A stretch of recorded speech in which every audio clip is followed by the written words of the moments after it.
office. He's been publicly critical of California Governor Gavin Newsom this week. During the first term, he threatened to withhold disaster assistance to Newsom, but ultimately did approve it. Late today, Governor Newsom invited Mr. Trump to California to work on the recovery effort together.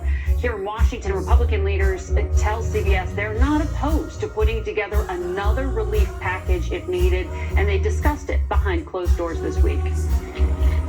And Margaret, the FEMA director, briefed the president today. What did we learn there? Said 10,000 people have already applied for federal assistance, and the costs are expected to climb. One of the biggest may be related to lack of insurance coverage. Today, California state government declared a moratorium on companies canceling insurance policies. This has been a problem, Maurice, even before the fires, particularly for Americans living in disaster-prone areas like Florida, Louisiana, really up and down the Atlantic seaboard. Congress has been looking at uninsurable, the values of the homes themselves plummet. There's no quick fixes.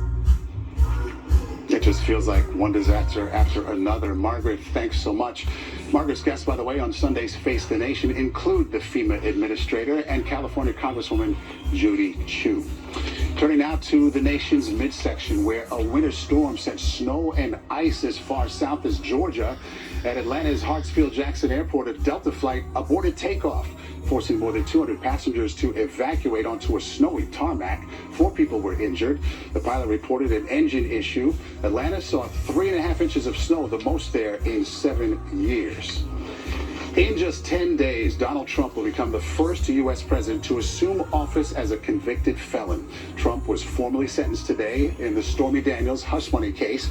He received a rare unconditional discharge, which leaves his conviction intact without punishment. CBS's Weijia Jiang explains. For the historic sentencing in New York, President-elect Trump appeared virtually from Mar-a-Lago, attacking the proceedings as he did during the trial and maintaining his innocence. This has been a very terrible experience. I did nothing wrong.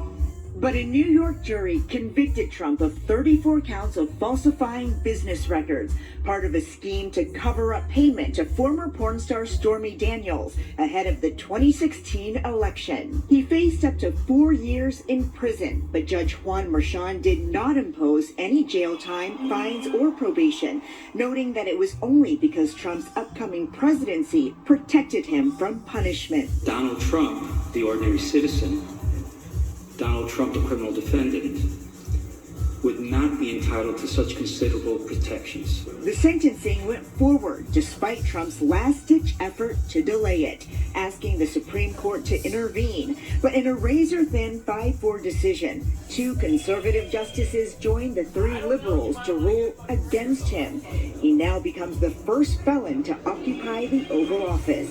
Judge Merchan, a frequent target of Trump's, had the last word in court. Sir, I wish you Godspeed as you assume your second term in office. Trump cannot pardon himself here because this was a state case and not a federal one. But the president-elect says he will appeal, a process that could take several months or even longer. And just like his sentencing request, this case could end up at the Supreme Court. Maurice? Weijia Jiang in South Florida, thanks so much. Well, TikTok could be banned in just about a week and a half unless the Supreme Court puts a stop to it. Which way the justices appear to be leaning, that's next.